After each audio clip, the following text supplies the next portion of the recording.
everyone. My name is Kavya Sharma and I'm the moderator for the day today. I would like to welcome each one of you to Pragati Vichar Literature Festival Junior Author Marathon. It's a great pleasure for me to host these beautiful ladies that you can see out there. Natasha Sharma, Arti Sonthalia, and Niyatee Sharma. I would like to welcome you all for here. First of all, before the introduction round, I would like to know your thoughts. So, Natasha, ma'am, how do you feel being a part of PVLF this year? Thank you, Kavya, for inviting me and to all the organizers of PVLF 2023. It's really an honor and a privilege to be here on this panel and to be able to speak about things to do with children's literature and to be able to reach the audiences that PVLF is able to reach. So thank you for having me here. So, Arti, ma'am, what's your take on that? Thank you so much to PVLF for inviting us. I think it's a great platform, especially for children's authors, illustrators, because you reach out to so many. I think it's a great way to do this. Thank you. Niyati, ma'am, anything you would like to add up? Yeah, I think I'm really excited to be here today. It's an honor for me to chat with all of you, especially with these two wonderful fellow authors, Arti and Natasha. Okay, so now to our lovely audience, I'll be introducing our panelists and you'll know a little more about them. And I'm pretty sure you know a lot about them, but I'm just going to add a little more to that knowledge. So I'm going to start with Natasha Sharma, ma'am. Natasha Sharma, an award-winning children's book author, has published 25 books for children, beginning with her ever popular Icky Yucky Mucky. Natasha writes across all age groups, including picture books, chapter books, graphic novels, historical fiction for children in history, mystery, and series. This is an amazing work that she does, and we are extremely proud to even have her on our platform today. It gives me immense pleasure to interview, ma'am. Thank you so much for gracing our platform. Thank you. Thank you. Now, I would like to move on to Arti Sonthalia. Arti Sonthalia is a children's book author. She completed her writing credentials from Oxford University, London. Her studied young adult fiction from London School of Journalism. She has long done a workshops with Roberto Macchi, a story writing workshop, and with Faber Academy. She's also a TEDx speaker. Thank you so much, ma'am, for being a part. It gives me immense pleasure. Now I would move on to Niyatee Sharma, last but not the least. Graduated from the Center of Environmental Planning and Technology, Ahmedabad, Niyatee Sharma contributes her love for writing and her expertise in designing to create award-winning books for children. She has written such amazing books like What Can I Be, Harvest Day. It gives me immense pleasure to interview and being a part of this. Thank you so much. So now that all of you know the lovely panelists that we have today with us, let's go to some questions that you all would love to hear about. Some insights about the literature world from our favorite panelists. So, Natasha, ma'am, my first question is to you. How can parents use storytelling to teach children the difference between being kind and standing up against bullying? Especially in the case where casual bullying and humor is always taken as attention.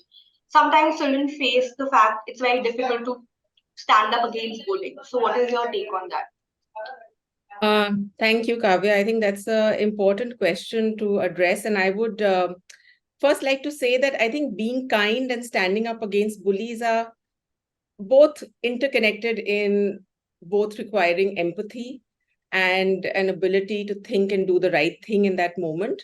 And I think that stories can play an important role in mirroring a lot of that. But what I'd like to say is that, well, a well-written story, in my view, as a writer, when I'm looking at a good piece of writing for myself when I'm working on it, I would say that one of the basic premises is show, don't tell. Which in the writing sense really becomes if I was to take just an example of bullying, if I say that, well, this boy bullied this one and, he was very upset versus talking of this child who's perhaps entering school, his palms are sweaty, his heart is racing because he knows he's going to encounter this child who's probably going to trip him up or knock something off him, really showing the child that. So I think well-written pieces that perhaps bring some of those aspects out and in their showing of it, allow the reader to feel that emotion, to sense the character, to sense the impact that his actions and words are having on the other character, is able to create a much better connect with the reader. So, and I always feel that fiction really mirrors life. So if say very specifically, if a child you believe is facing bullying and you look for stories which are perhaps mirroring some of that, it gives them an opportunity to see that and start conversations, perhaps, that it's important to talk about these things and find solutions for them, and that others do also face it. You're not alone in that situation, and there is always a way through it. So that's, I think that would be my take on it. Exactly, I would highly agree with it. Akriti ma'am, would you like to add up something to the question? Sorry, did you ask me? Yeah, I was saying, Okay. would you like to add up something to what Natasha Yeah. said? Yes. I think being kind and standing tall, again, as Natasha said, they're both, interlinked.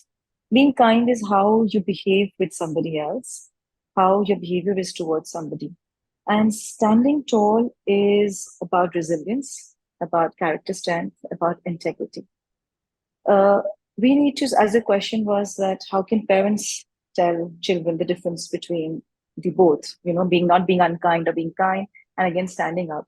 I think literature or fiction is a great way for parents to show to kids where they can show a character that he is kind, and at the same time where he can draw the line and still stand tall, you know and that can only happen when the character is facing those challenges, he's falling and again standing up for it.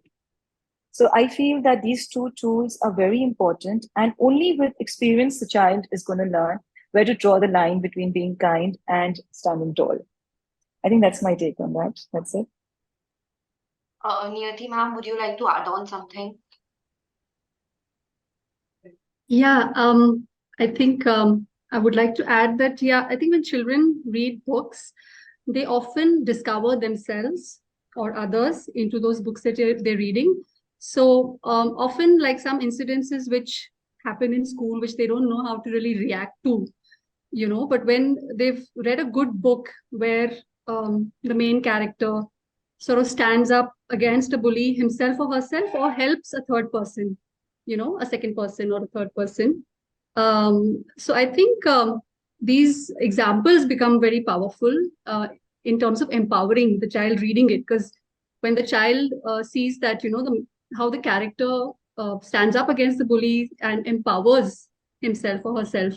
So I think that can be a very powerful sort of takeaway from the books that they read. Yeah, as you all said, that when we read something, it just goes into our head and we feel that if this person could do it or this character can do it, we can do the same. I think it empowers an individual so much when you read about such stories, and writers who write about it has played an important role in empowering people with that. So I think it's such a nice thing when people write about such topic. It's highly empowering. Shall I move to my next question? Yes, please. What specific techniques do you find effective in striking balance between impacting moral values in stories and keeping them entertaining? Akriti ma'am, Arti ma'am, what would you like to take a take on this? um, I think the techniques that we as an author, you need to show to the reader is most important is character strength. As my book Simi stands tall, my latest book for which I'm being invited, it shows that Simi is constantly doing the wrong things, she's choosing the wrong people, she's choosing the wrong things to do, and then how she falls and how she gets up. So the most important thing about storytelling for me is to show that the character has a journey, and in that journey the character is not all goody goody, and she's not the best person, but she has her own flaws, and she is dealing with them every day and she moves on. That's what is one tool that I often use in my stories, and that goes pretty well because life is like that, I guess. You're going to learn from your own mistakes. you're going to choose wrong things, you're going to do wrong things. And that's the best thing to learn from. Yeah, it's a circle. Sometimes you make the right choices, sometimes you make the Yeah. bad choices, but at the end of the day, the circle goes. The circle just goes on. So I think it's Yeah. important that kids are taught this at a young age. And fiction is a great way to let them know that there are characters, not all goody-goody. They are not just going to be all rosy. They're going to fall. They're going to make mistakes. They're going to make the worst kind of mistakes. And they're going to move on as well. I think when it comes to reading, we all have a sense of a character that we feel, oh, the main lead, the main protagonist will always be the goody one. He has all the best things coming up. But that's not reality. That's not life. Yeah. Life will show you up and it's going to put you down also someday. So, Yes. Natasha, ma'am, would you like to add something? Absolutely. So I think I'm going to answer your question first to start with the question. So if there are parents also watching this, my question is really that why do you want your child to pick up a story book to read? What's the purpose of it? When you give them a book to read, what is your eventual hope? For me as a parent, and I have two children who are now 19 and 16, and they both have their preferences in reading very different genres of stories. One is a voracious reader, one reads, picks it up off and on, and is constantly discovering. But my main thing was to get them really good books, make them try different genres of writing, so that in the hope that something will catch their interest, some book will hook them and turn them into a reader for life. Because when they turn into readers for life, you're opening their mind to new ideas. In addition to vocabulary and building imagination, you're giving them a quiet space for life to go back to when they just want some time to get into a different space in a different world, particularly in, I think, today's day and age of being very hectic. So when I set out to write a story, if I am being absolutely honest, I don't start with the premise of this is the moral value I want to impart to the child. I start to write a good story. I start building my characters. Yes, there will be messages. And that is what I hope that it will be there, that the child will pick up on. In my most recent book, Bee Gees in the Kitchen, it's really inspired by my own grandmother, who was terrible in the kitchen, unlike most grandmothers. But she was absolutely fearless. She was incredibly fun as a person. And I wanted to build on that basic idea. But as I was building on it, I knew that there is something that I am getting from it without saying it. It's showing the child a character which does not fit stereotypes. And it shows them the ability to be beyond just the stereotypes that they might get around them in different forms of different platforms, right? So the story is not ending or specifically mentioning this is the moral of the story. But like Arti said, in the process of developing your characters, in the story arc of that, the trials and tribulations that the character faces, something emerges. And in that journey is what that child takes back for me. So my aim is really to leave them with, yes, some messages will come through, but through the storyline and through the character, really hope to write something that engages them as a reader. Exactly. As you said about the character of the grandmother who is not that great, incredible in the kitchen. For a stereotype character, the grandmother is supposed to be in the kitchen and she'll be cooking. And a child, when he reads a certain genre, he starts believing it. So, like when I was a child, I was not a voracious reader at all. But my mom used to make me read a lot of books. But I was always this fairy tale books were the ones that I always do. So I thought it's going to happen in reality, all the goody world. But yeah, when life hits up, I realize it's not the good world. So like characters like the grandmother who is not so great is very stereotype breaking characters, and I think people should write more often like that. And choosing a character like that is a remarkable work that you've done. And I would love to. I haven't read the book yet, but after just knowing the gist of it, I think it's going to be the next book that I like to read on. Thank you. Do let me know what you think. I would love to do that. So, Niyatee ma'am, would you like to add something? Yeah, I think I'd just like to add that I think children learn a lot from life experiences rather than learning from textbooks. So I don't think moral values can be really handed them down in terms of 10 commandments or like a chapter in a textbook. Definitely not. So I think the best way to do that would be to subtly put them into stories that, authors write. And yeah, I think definitely like even a very a book about a serious topic can be told in a humorous way. And if that is the case, then it will really engage the child, and they will, just take away with them the small messages that we as authors want to. And also, I feel that children will always, stand up, like whether it's standing up against bullying or any other issue. I think children will do that when they feel very strongly about a particular, subject, or any particular topic, for example. So, when they feel very passionate or determined about a particular topic. So I think through stories, when they read a wide variety of books which talk about different, issues related to our environment or the world today, they will inherently, pick up something or the other which they can use positively as they, carry on with their journeys. So, Niyati ma'am, as we are on the positive note, so the question that pops up into my head is sometimes we children, we read stories with happy endings, and that sometimes affects a child's well-being because he feels or she feels that life is going to be a certain way, which is in the book. And when he faces the real challenges and maybe handling some loss in life, some disappointment, do you think sometimes book with such fairy tale lives bring up some unrealistic expectations for children? Um, yes, I think, which is why a good story will always be a balance between, like failures and how a child gets to a particular point. There will definitely, because every child, every human being faces a lot of, hardships, struggles, I would say, in their day-to-day lives, even to achieve their dreams and goals. So definitely, I mean, as an author, this would also be like a, point for me to make a note of that. Definitely stories should not always have happy endings and fairy tale characters. There can also be stories which end with a note of hope, like, hopeful stories, which leave readers with a message of, hope and a better tomorrow. Yeah, I think.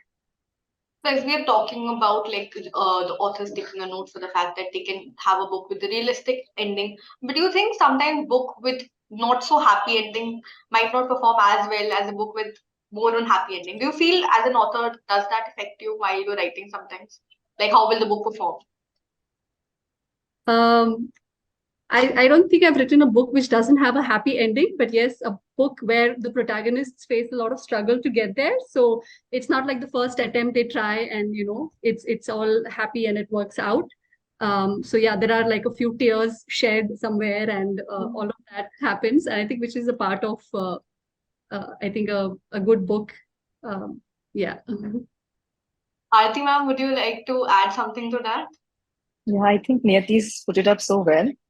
And I really feel, that it's the journey from A to Z that makes all the difference. Z, happy, not happy, is not the case. Like yesterday, we didn't win. That's not okay, but we played fantastically throughout that journey. And hats off to the entire team. But, I don't, yes, we were unhappy, but, the journey was so fantastic. And I don't know about others. I look at that part and that brings like, wow, there were records broken and things like that. So I feel the same thing when we are dealing, if it depends again on what kind of book you're writing and reading. If it's a picture book, it has to be a happy ending because a child is very docile, that age group, what you're looking at. You cannot show them the world is not a happy place. They have to know at the end of the story that yes, the world is a beautiful place, but the journey is going to be rocky, it's going to be bumpy. You're going to reach there, and I think same thing goes for chapter books as well. The journey won't be as smooth, but the ending can be happy, not happy medium. I always feel that we all read for pleasure. Everyone reads for pleasure and not just to get another sad ending, and not come back with a grumpy face like, oh, this happened. Yeah, but I come back to the same point. The character at the start of the story and at the end of the story has to be different. He has to grow. And then actually the reader would love the character because he has gained his strength, he's gained his resilience, he's learned how to face challenges, and he's had that bumpy ride which all of us have. But it is going to be good after all. Life is beautiful. That message has to go out to a child that life is beautiful. We as authors cannot tell them that life is sad. I feel that. I don't know how the other panelists do. Yeah, I think sometimes it's for children that tender age, it's right Yeah. to give them a gist of the world, not the entire world sometimes. But yeah, when they grow older and they'll start reading, they might understand ki, yeah, the world is a little harsh. But yeah, but it does bring out some unrealistic expectations as well. Because when I was a child, I used to believe there's going to be a Prince Charming or I'm going to live in a kingdom, which clearly is not happening right now. But yeah, you do get the expectations in things. So, Natasha, ma'am, would you like to add something? Yeah, I think both Arti and Niyatee, they brought about really great points. And I think a lot of my stories don't necessarily have happy endings. They have happy outcomes. So in some cases, like in the history mystery series, the outcome might be that the criminal or the spy or whoever is caught, and it could be reaching that outcome in a really funny and hilarious way, and it probably isn't the best outcome for the criminal, but it is generally a better and a good outcome. But in BG's in the kitchen, to come back to that, you see this BG in the background while she goes about doing all the fun things that she's doing with her grandchild. She's always struggling in the kitchen. She can never cook something which is really very palatable, and will often taste it herself and say, oh my God, that was absolutely terrible. And to give you a spoiler here, because these are adults and it's fine, I can give out the spoiler, but at the end of the story, all she manages is one sort of decent chutney. And at that point, the grandchild realizes that she spent all this time making this chutney that nothing else is made. So the grandmother decides to say that, okay, lunch, chutney on toast is a delicious combination, and let's have that. And they have a lot of fun together in that. So I'm saying there's always a sort of fun outcome that you can build in. It doesn't have to be, and I'm really not one for the fairy tale endings in that sense of, which was a very old form and genre. More realistic endings, but with a happy or hope is important. And just to echo what Niyatee said, I would say that life as we all know it will have its struggles and trials and tribulations, right? And in all of that, you have family, you have friends, you have support, you have self-belief, which you have to develop, which will help you overcome it. But at the core of all of that, along with the comfort that everyone will provide, is hope. You can get through anything in life if you have hope for a better tomorrow. And therefore, stories in some form offer you that hope for a better tomorrow.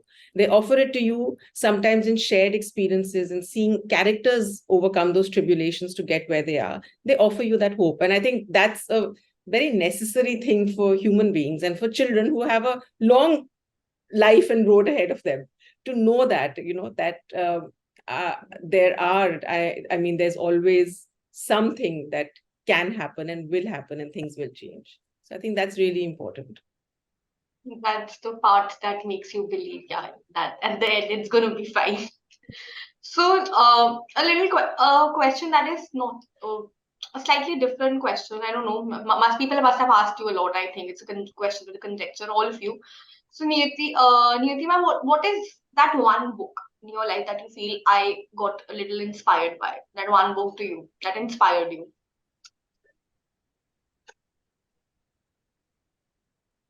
A book that inspired me as a reader.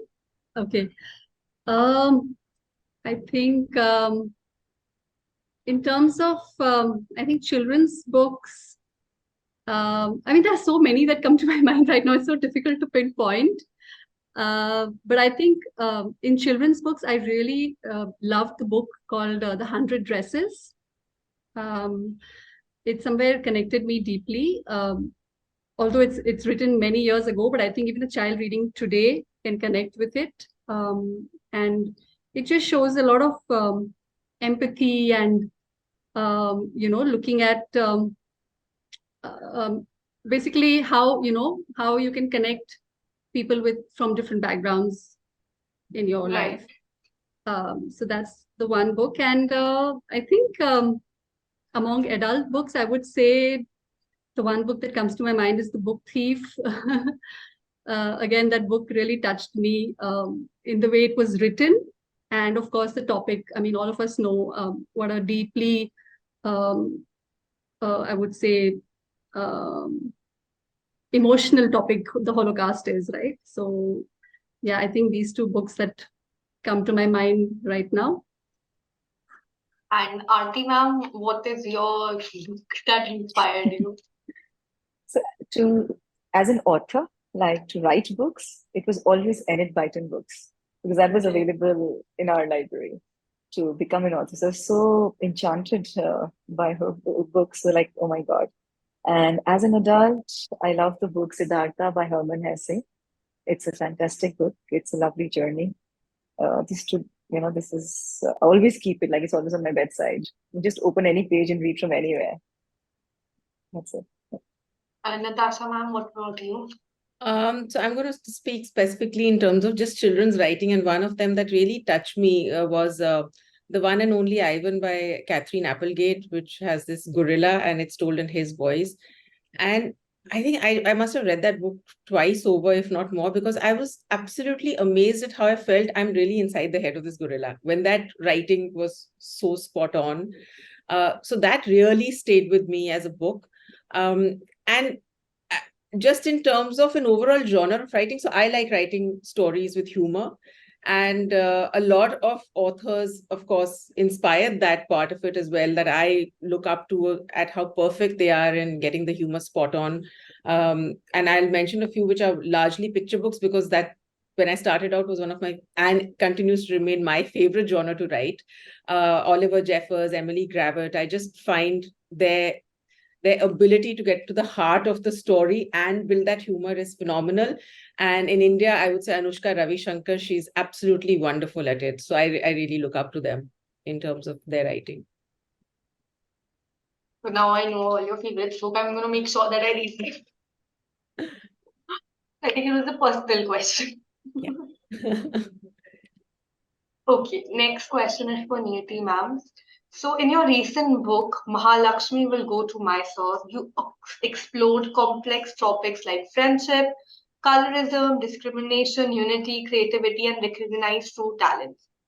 How do you address these issues in a way children can easily understand and relate to? Yeah, that's my book, Mahalakshmi Will Go to Mysore. Basically, in this book, I've tried to explore a friendship, which sort of friendship that goes beyond the confines of, I would say, familiarity and similarity. As adults, also often we tend to sort of, make friends with people who are like us, who are similar to us, and we know that that's our comfort zone, and we rarely make an attempt to go beyond that. So through this book, I've tried to talk about this kind of a friendship.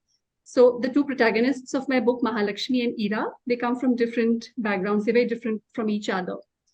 But Ira, basically, she really likes Mahalakshmi for the person that she is, and rather than who she is or where she comes from. And basically, it's the diversity that brings so much more into your life, is what I've tried to explore through this book. So for example, like Mahalakshmi can do things which other children cannot, like for example climbing trees, or playing. She teaches everybody a new game called Agori, and she's fantastic at making sandcastles and things like that. So Ira learns a lot from her, and that's how Ira likes her and becomes friends with Mahalakshmi. So that is the one aspect. Talking of colorism and discrimination, I think these are topics that are so deep rooted somewhere in our country, I would say, sadly. And children are like sponges, they just sort of grasp these biases from adults. Exactly. I wouldn't say they have inherent biases themselves. They probably don't even understand these things, but they absorb it from the surrounding. surroundings. So And a lot of times children will come across this because maybe a particular child got it from an adult somewhere, and then that child will sort of pass it on to other children by, talking about that particular thing. So in my book, I've logically kind of, tackle this, like, the conversation between the two children, Ira and another girl called Aditi. So, where she very logically kind of tells her things like when she's talking about colorism. And she says that we're all like breads, and some of us are baked more and some of us less, which is why we're all different color. And another thing, like where she talks about, how Mahalakshmi can spread germs because she comes from a slum. So, how the protagonist says that we all wash our hands with the same soap. And, talking about things like how COVID happened everywhere, no matter where you belong to, right? People got COVID even in, slums, or even if they lived in big houses. So things like that. So very logically, I've tried to sort of put it to children, because children are so smart, right? When they read something like this with such a powerful logical argument, they will, definitely understand it. So that is one. And I think the other topics of unity and, unity is a very something that very comes across very prominently in the book, because it's basically at the end of the thing, it's teamwork, how this whole group of kids from a particular class, they come together. Initially they're divided into two different groups, and how one group by themselves cannot do it, cannot make it. But when the two groups come together is when they beautifully sort of, achieve what they started out with. So that is one. And yeah, talking about creativity and recognizing talent, I think that's the beauty about uh, things like creativity. Like, creativity has no boundaries. No matter where you come from, you can be really creative. And in fact, the more diverse your background, the more unique, you can be. So yeah, I think that's what these are the topics that I touch upon. But yeah, I mean, I think I've tried to break it down into smaller instances, and like these logical kind of discussions. There's a topic about color pencils, where everybody has fancy stationery and color pencils, and the protagonist, Mahalakshmi, she's using her older brother's used and kind of half broken color pencils. So these are things that children don't really they're not aware of, but I think through books like these you can put it across. Exactly. And I think more books, such books should come up so that children can understand these topics by just not being more exposed to it, but just a touch of it, and they understand it in a logical way. Because children that age, they won't understand things if you don't add logic to it. They're so inquisitive, they want to ask so many questions, and books like that can help them because they are giving a logical understanding of why things are a certain way. So thank you so much for writing these books. Thank you. So, Arti ma'am, I would like to move to you now. With experience from prestigious boarding schools in Missouri, do you think boarding schools promote discipline in children while potentially affecting their playful and mischievous sides in childhood? No, I don't think so. They hamper your playfulness at all. It's just the way the curriculum is formed for you, I think. We had a fantastic curriculum where we had so much time to ourselves to play, to have fun, and the kind of exposure that you learn to new things, which you would never maybe do at home. Like, right now, there is so much exposure already. Everyone's getting a lot of exposure in their own cities. Parents are very conscious to give children a lot. But at the time when I was in the boarding school in 1986.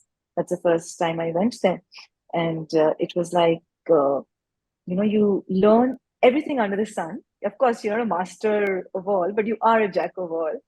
And if the curriculum again is very good and you have a lot of time, then I think it's wonderful. It's, there is no way that it hampers your childhood.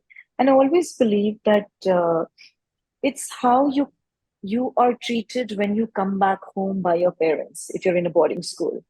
If they are going to be all gaga about, my child is not going to do anything, oh, that's where it hampers you. as an individual. But if they treat you like your other siblings who are not in the hostel, and you got to do everything what they are doing, I think it's just perfect. It's I feel more than any school, it's the education at home that a child grows up with, and that is what lasts with you. Of course, those are small.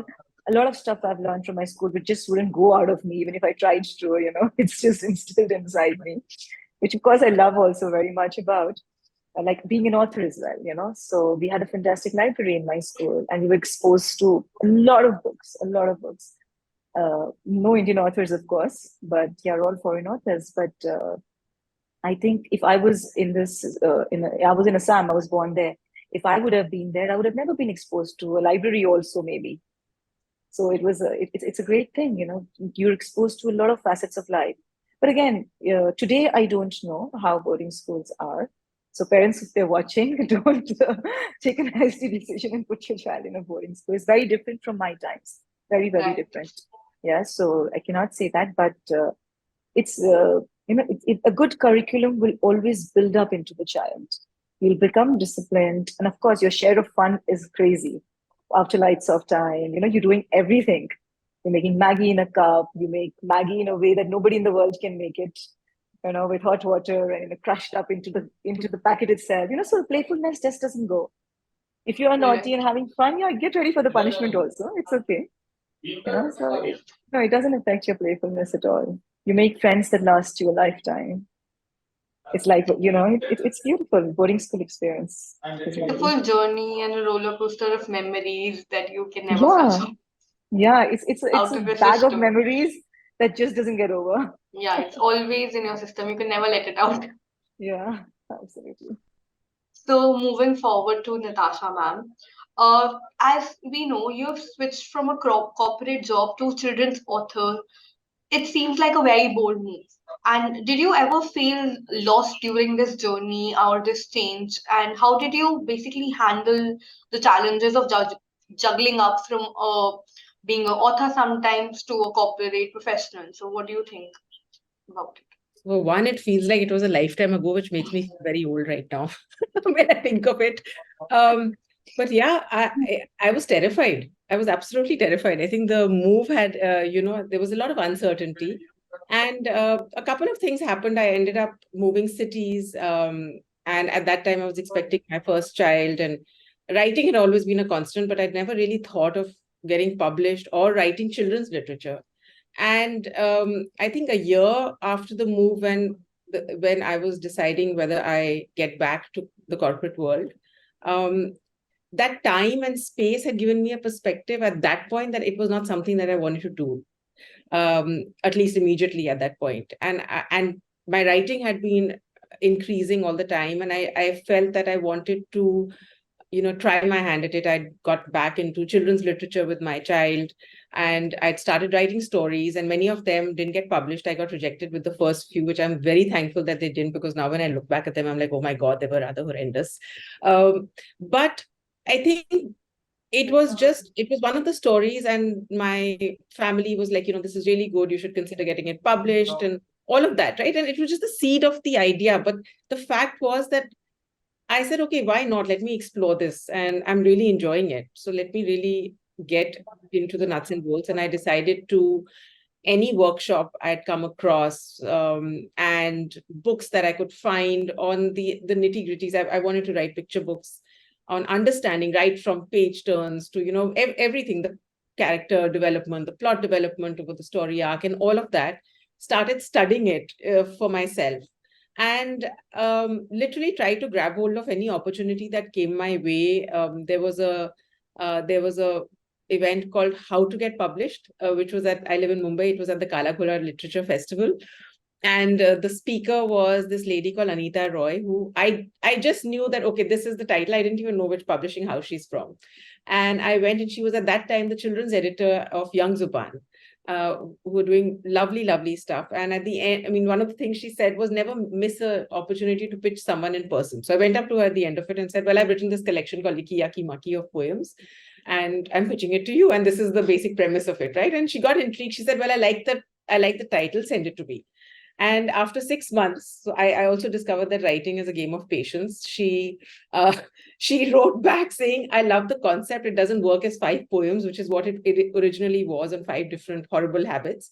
Revisit it, build your characters, build a plot. I took 6 months to do that. She took another few months to reply. I wrote it in verse and she said, I don't want it in verse. So I took another 6 months. So I would also say, in addition to